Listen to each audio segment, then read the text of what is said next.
So here we are underneath this large SUV, or truck, but it's the same vehicle. It's still got the large V8 up there, and it came with converters. And I say came because at one time it had them. Unfortunately, for the person that owns it, yeah, it was stolen, and sadly, but I want to share with you how these people are doing this. So they're using what we call a Sawzall, or a reciprocating saw blade. It's battery operated. You can get it in any of your box stores. And looks like little CSI work. The person was laying down right here. They came up here with the saw, and they cut right here. Now you can see at the angle, they actually started off in the wrong spot. They were getting the O2 sensor. Then they made an adjustment. They probably turned it around this way, cut that way. They got that part off. Then they rolled over to this side. And with their blade, they came up, they probably came a cross cut. I would pull on it personally instead of pushing. They probably cut right up like this, came right out, got that done, and then they went to the back. So then when they came down the back here at this Y pipe, looks like this is the only clear shot they could have get right through here. That's where they got it, right through there. They couldn't come from this side. I mean, technically, I'm sure a Sawzall would be way too big to fit through that hole. So they came right through here. Then they went over to the driver's side. All right, so now we're on the last cut, what I feel is the last cut. And the reason being is because this is probably the most difficult one. Imagine yourself on your back, not that I'm giving this guy any empathy or person, but you're on your back. That's cut and that's probably out of the way, it's falling down. But now you still have the front half really attached, and you have to get in here and try to get that Sawzall up in here and cut this. So they laid down this angle, and they just probably, either way, it doesn't matter to me which way they went, and I really don't care, but that's how they had to get at that. So now they've made this mess, right? You're left with this mess. You're left with no converters, and now you're actually left with the difficulty of how you're going to repair this. I'm just going to get into the fact that a reciprocating saw or a Sawzall has a vibration, right? That's how the motor works. It works it up and down just like your hand motion of cutting that saw, and it's electric. So it vibrates a lot. If you've ever operated one, you know that. Now, O2 sensors are very sensitive. They're one of the highest sensitive sensors that the car has in it, and it's because of the way they're made inside. They have a ceramic insert inside, and ceramic is like glass. If it gets vibrated too much, you can get cracked, just like your spark plugs. So, that being said, if this was my vehicle, or a customer's vehicle, which it is in a sense, I'm going to tell them you have to do all 4 O2 sensors, unfortunately, on top of replacing your converters. But lucky for them, 1AUto.com sells all of them, and I'm going to show you the set that we sell. So here we have it. Here is the style and the set that we sell at 1AUto. You get your passenger side and you have your driver's side. So this is, now that we've seen that, how it goes down, I'm going to show you how it goes up too. But this is it. This is that connector pipe that was cut. It was cut like right about here. You get that cross member bar going over here. This is what they took. They took the downstream and the upstream converters. That's where the money is. And this piece sells separately. But look at, we sell it. I love that it comes like this. I've seen them come with just these, and you have to weld or clamp, tons of clamps. This is a perfect set. Comes with the bend, comes with the hanger brackets, and then you just slide this right on like that. Look at that. There's your Y pipe with the converters, all 4 of them. And then 1 clamp here and just 1 clamp here. This goes to the muffler assembly, and that's in good shape. And then just make sure that the rest of your exhaust is in good shape, because then that's going to leak too. So you want a sealed system all throughout. All right, so now that you've seen the parts, now you have a better idea how they're going to actually fit up in here, right?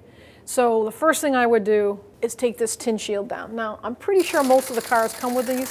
These are like protective shields for this transfer case. It's just 4 bolts. Take this down, because you're going to find that the clamp that attaches the muffler to this front Y pipe connector converter pipe is mounted right here. Just 4 bolts, take it down. And then the second case would be, the worst case scenario, would be that you have to take this cross member down. That is a support for that automatic transmission. And basically, you're going to have to support the transmission if you do that. So I would take a transfer case jack. I would just put a tall jack right here and hold this transfer case. Or you use a floor jack with a nice piece of 4x4 solid wood or 6x6. Just support it. You don't need to lift it up. You just want to support it. And then you would take this actual cross member down. So then you could get that cross pipe right over there and slide it in.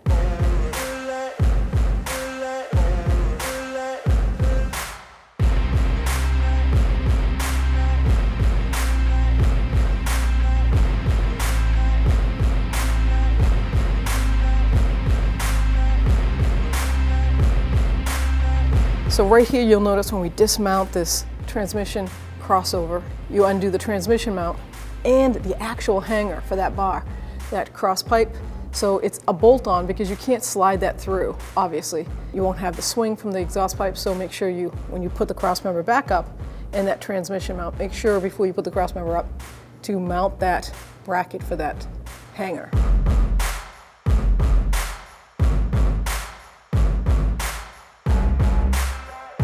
Good advice is always mount everything on the exhaust before you tighten it. So don't tighten these front manifold bolts to the studs to the manifolds. Don't tighten the nuts up.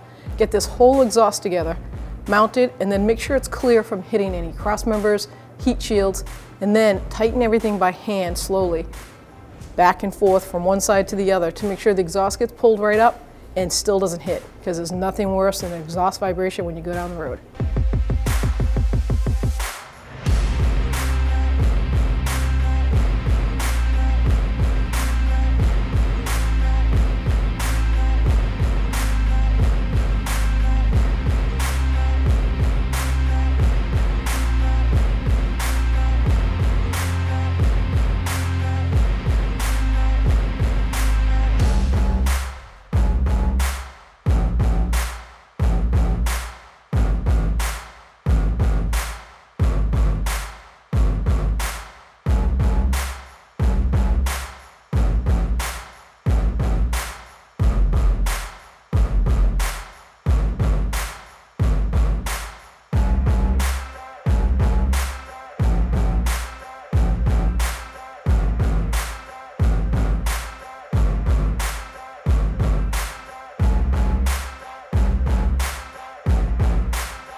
No welding. It's a great deal.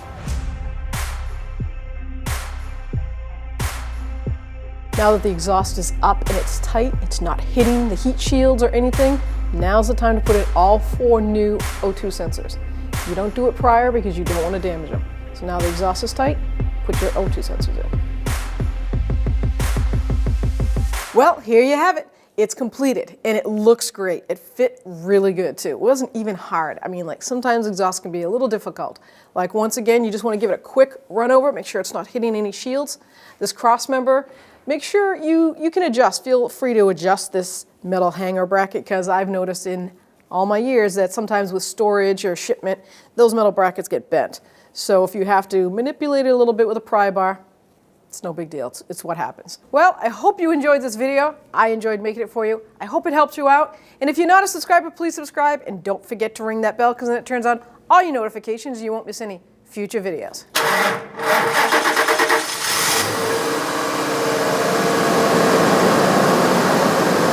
And look at that. The exhaust is quiet. No loud noise, no hair blowing back. We're ready to go.